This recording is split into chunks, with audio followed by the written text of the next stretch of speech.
रामकृष्ण हरी मंडळी, कसे मजेत आणा. तर मित्रांनो, आजचा तुमचं सगळ्यांचं स्वागत होतं आपल्या नवीन ब्लॉगमध्ये.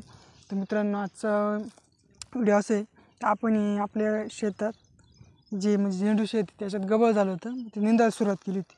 म्हटलं मग आता त्याच्यातलं जे गबळ आहे ते सकाळी सकाळी पाऊस यायच्या आधी आपण बाहेर काढून फेकून देऊ. दागा हे गवत आहे, हे असं गोळा करून इकडं असं नदीला तिकडं फेकून देऊ म्हणलं. तर मग त्यासाठी काय केलं मी काहीच आणलं नव्हतं, पाटी वगैरे कॅरेट वगैरे. म्हणलं मग आता काय जुगाड. मग इथं आपली इथं ते लिंबापाशी हिरपशी आपली बाल्टी पडली होती, मग बाल्टीतच गोळा करत होतं. म्हणलं कसं वावर एकदम स्वच्छ असलं बाहेर, की आपण शेतकऱ्याचं घर असो किंवा वावर असो, हे नेहमी स्वच्छ, त्याला स्वच्छच आवडतं. चला आता हे गवत गोळा करून घेऊ.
मित्रांनो, हे बघा आपलं सगळं आता गवत गोळा करून झालं आहे.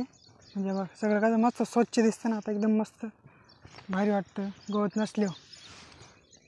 तर आता हे सगळं गवत गोळा करून घेतलं, त्याचं खूप घामाघाम झालं. आणखी इकडे नेऊन टाकायचं होते तिळून ते असं एवढं.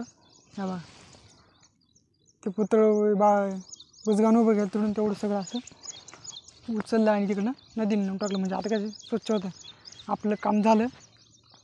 अजून बाकी तिकडं निम्म निंदायचं. मग ते झालं का मग ते उद्या परत निंदायचं आणि पुन्हा ते नेऊन फेकायचं.